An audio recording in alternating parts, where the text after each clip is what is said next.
But yet Barabbas, with all of his sins and with all of his murders, he was allowed to go free. He went free. He became that scapegoat that represented the sins that Jesus would have to take away. Guys, today we're going to be talking about the scapegoat mentioned here in Leviticus chapter 16 and how that applies in the New Testament to Jesus. So sit back, grab that cup of coffee or that cup of tea, and enjoy today's episode.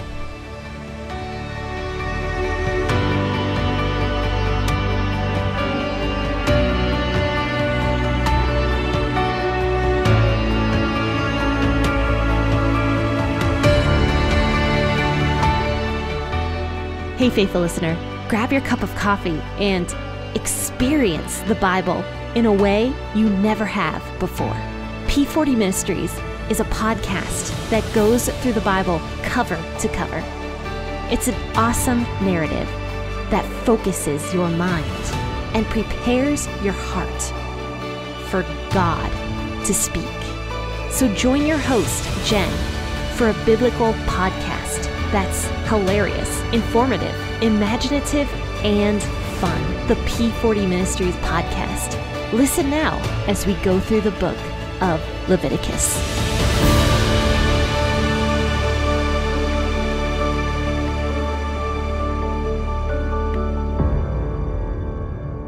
Hey guys, thanks so much for tuning in to the P40 Ministries podcast, the podcast that brings you the Bible consistently every single weekday to show the relatability of the Bible in the modern day.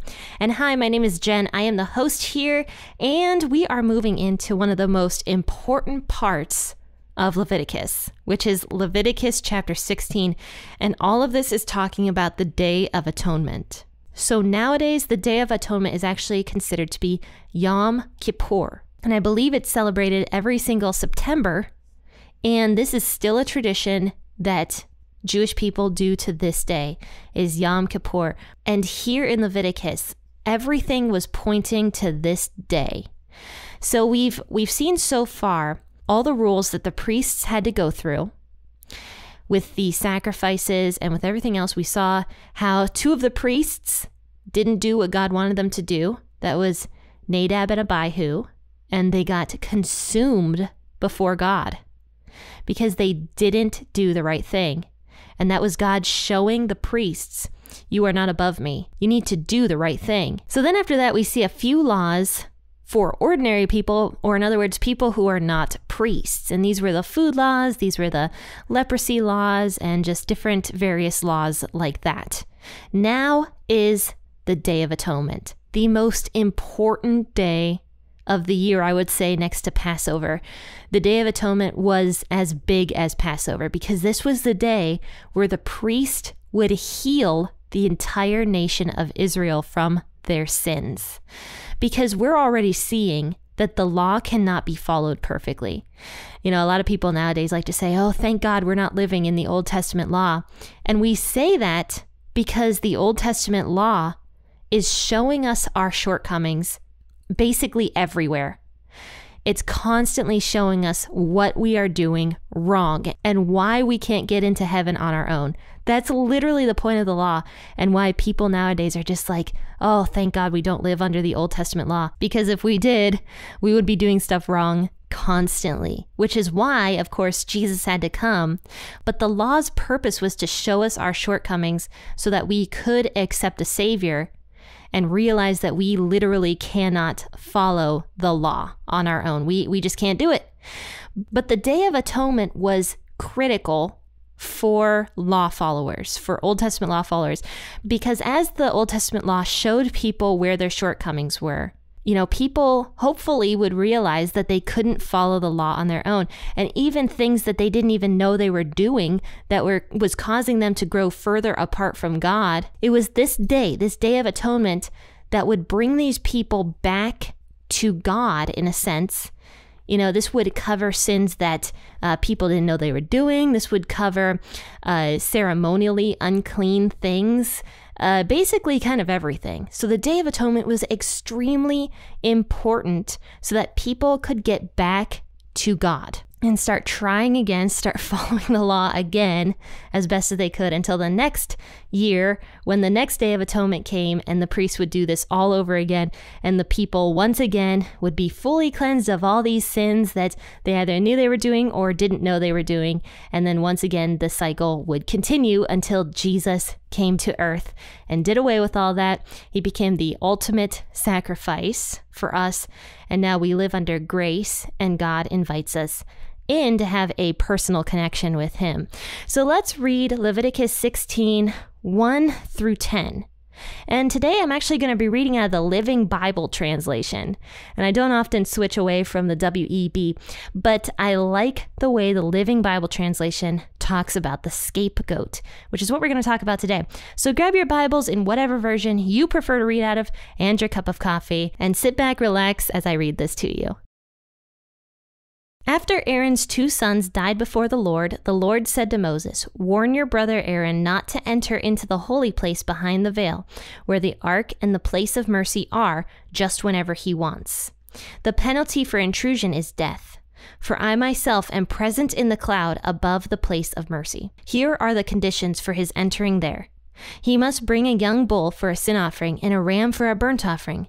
He must bathe himself and put on the sacred linen coat, shorts, belt, and turban. The people of Israel shall then bring him 2 male goats for their sin offering and a ram for their burnt offering. For he shall present to the Lord the young bull as a sin offering for himself, making atonement for himself and his family. Then he shall bring the 2 goats before the Lord at the entrance of the tabernacle, to cast lots to determine which is the Lord's and which is to be sent away. The goat allotted to the Lord shall then be sacrificed by Aaron as a sin offering. The other goat shall be kept alive and placed before the Lord. The rite of atonement shall be performed over it, and it shall then be sent out into the desert as a scapegoat." So it's interesting that it doesn't specifically say when God spoke this to Moses, but it does say it was sometime after Aaron's 2 sons had died before the Lord. So you remember that Nadab and Abihu, who were 2 priests and very, very early priests, like they were still probably going through like this whole consecration ceremony that they had to do, or at least it was right after that, where they presented the strange fire before God. Many people think they could have been drunk. Many people think that they went into the most holy place, which they were not supposed to go into. And just in general, it was a disrespectful act before God. They were not respecting what God had told them to do, because one thing God had said was never to offer your own fire, because God's fire was actually going to light every single instrument inside of the tent of meeting. So when they lit the incense, the priests were supposed to go and get God's fire that God literally lit himself, and probably his presence was in. In fact, it could have been part of his Holy Spirit was inside that fire, because we often see fire and God in the same sentence, especially here in the early parts of Exodus and Leviticus. So Nadab and Abihu disobeyed that command to go get God's fire, and instead lit their own fire and performed this disrespectful act before God in whatever way it looked like. But whatever it was disrespectful. Nadab and Abihu knew they were being disrespectful and still did it. And even Aaron kept silent, because I believe he knew that his sons had done something wrong when God's fire consumed his 2 sons. So it says at some point after that, God speaks to Moses and says, "Warn your brother Aaron." So warn him not to enter into the holy place behind the veil, where the ark and the place of mercy are, whenever he wants. So he says, warn Aaron not to go into the holy place except for once a year. On the Day of Atonement is the only time Aaron, the high priest, was allowed to go into the most holy place. Was only on this day, Day of Atonement, which we'll find out later on. God says to do this day, I think it was every fall, and now it's done in the month of September, I'm pretty sure. But God says that this was the only time Aaron, the high priest, was allowed to go into the most holy place. And this was only for the high priest, because Aaron was the only high priest, and his sons were just priests. His sons could go into the temple, but never, ever, ever were they allowed to go into the most holy place, reserved only for Aaron on a certain day of the year. And God warns Moses even harsher. He says, the penalty if Aaron goes into the most holy place is death. So don't do it. And see, because he says here, this is his explanation for this. God says, for I myself am present in the cloud above the place of mercy. So you remember the mercy seat? God's presence was literally sitting on that. Because you remember this temple was supposed to be God's home. This was a home God was going to live in and have the priests basically be there and take care of everything and do this stuff. But God was living inside the most holy place. So he wanted to dwell, in other words, live with all of his people, which was the point of the temple in the beginning. But precautions had to be in place because God is so powerful. He's so great. And we see this because whenever God appears to people, they don't want him. They get scared. They fall down on their faces. They get freaked out. They can't handle God's presence. And they're just like, we're going to die. We're going to die if we see God. We can't handle it. And this includes you and me. Like, we are so below God, we could never handle God's presence. We just can't do it. God is like the sun. The closer you get to the sun, you're going to burn up. But yet the sun is good, that we need the sun. The sun warms us. It gives us life. But we can't get too close to the sun. We can't even look at the sun. We'll go blind. God is very similar in that same way. And that's not my own words. I got that off of the Bible Project when they explained God. The Bible Project explained it so well by describing God as the sun, and that we can't get too close to the sun. And that's a really logical way for me to understand God's presence. It's just we can't get close to it. God's presence is good. It's life-giving. It's wonderful. He blesses people when his presence is near them. But people are so below God that if you just like walk into his presence or disrespect him, you'll get consumed by his presence, the same way Nadab and Abihu did. So after this whole warning he gives to Aaron, he continues on. God says, here are the conditions for entering into the most holy place. And so he says he has to bring the young bull for a sin offering. So you remember several chapters ago, we talked about the young bull. Whenever a priest sinned, willingly or unwillingly, the way he could be cleansed of his sins was by offering a young bull. Because without blood, there is no forgiveness of sins. That is clearly stated in the Bible. So the priest had to offer the bull for his sins. And a bull is a much bigger animal. So the weight of the sins of the priest was heavier because he was the leader of his people. He was the spiritual leader, the intercessor for his people, the bridge between God and man. So his sins had some weight behind them because as a leader, you have to lead people the right way. And if a priest is going around sinning, that's obviously not leading people well in the right way. So a priest's sins were heavier almost than the ordinary person's sins. So the priest had to offer a bull, like a large bull when he sinned. So on the Day of Atonement, God says that Aaron is supposed to offer a bull for himself, whether or not he thinks he sinned. Because God's probably like, yeah, you probably did something that you don't even realize you did. So you're going to offer that bull because you have to be cleansed of your sin before you can cleanse the other people of their sins.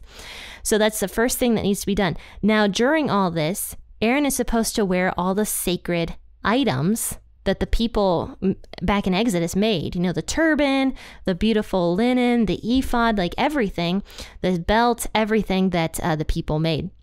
He was supposed to wear when he did this. And so then he was supposed to sacrifice the bull for himself. And in verse 6, it says, For he shall present to the Lord the young bull as a sin offering for himself, making atonement for himself and for his family. So actually, it was not just for him, but it was also for his family. One bull for the priest and for his family. And I actually wonder if this included his 2 sons as well, the 2 priests that were left.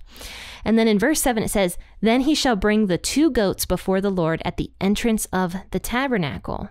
So this is where we get this whole thing of the scapegoat, or in other words, the escape goat. One goat literally escapes. Now, we don't know how Aaron would cast lots to decide which goat was allowed to get away, but a lot of people think it was the 2 stones that he had in the ephod. Remember, I talked about those a while back. One was black, one was white. One meant yes, one meant no. And so Aaron would pull out one of the stones, and if it was a yes stone, then maybe that goat got, put into the wilderness or something. And I'm not exactly sure how they did this, but either way, lots were cast. So the goat would be decided on by a flip of the coin, if that makes sense. So one goat would go off into the wilderness, and a man would have to go, and a designated man would have to go and lead the goat off into the wilderness. And this goat that was escaping the punishment or the sacrifice, this goat represented the sinfulness of Israel, I believe. This is kind of my takeaway from it. Israel, with all of their sins, was escaping judgment because of God's grace and God's mercy. They were escaping the punishment of dying in their sins the way the other goat would have to die, the sacrificial goat. But the scapegoat represented Israel and everything like that. And one thing that Andrew Rappaport said last week on Wednesday, he said that when Jesus and Barabbas were standing there in front of Pilate, Barabbas became the scapegoat because the people chose Barabbas to not die. And Jesus became the sacrificial lamb that took away the sins of everybody. But yet Barabbas, with all of his sins and with all of his murders, he was allowed to go free. He went free. He became that scapegoat that represented the sins that Jesus would have to take away. And I never even thought of that before. How absurdly fantastic is that even something like this scapegoat that we read about in Leviticus 16, Jesus fulfilled every single aspect of the Old Testament law sacrifices in every single way. Even with the scapegoat, Jesus became the sacrifice that took away the sins of all the people, and Barabbas was atoned. In other words, he was set free. And that is what it says here in verse 10. The rite of atonement shall be performed over the scapegoat, and it shall be sent out into the desert.